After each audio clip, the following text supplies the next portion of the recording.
Okay, so I saw this video and I thought about it. I think I had an answer, but I had to finish getting through the rest of Thanos' story up to Endgame before I could totally answer and get the timeline all figured out. But I think one thing to remember is that he probably didn't know about the Avengers at that point yet, or that Earth had such capacity for heroes. I think he was just imagining the normal armies going up against his, where it's basically, literally, gunpowder versus lasers, so they should have been able to wipe them all out with ease, except for the Avengers were there, so that stopped that from happening. And he shouldn't have had any worries at all about Loki stealing it, because Loki was a gnat compared to him.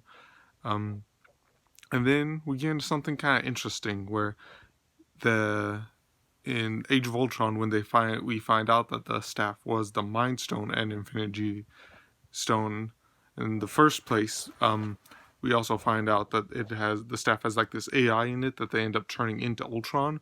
So I think that Thanos actually might have put that AI in there, and you either had some control over it or been able to monitor it, because at the end of Age of Ultron, we see him react to the event saying, "I'll do it myself."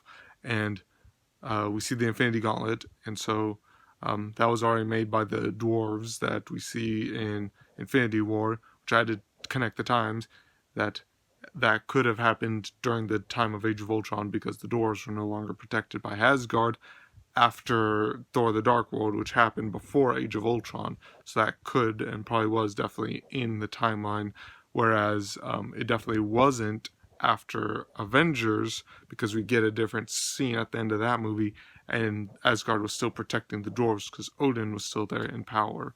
So this is kind of interesting, I think. What do you guys think? Is it just a missing plot hole, or is there something to Thanos' Great Archy plan, and is he more connected to Ultron than you or I initially thought?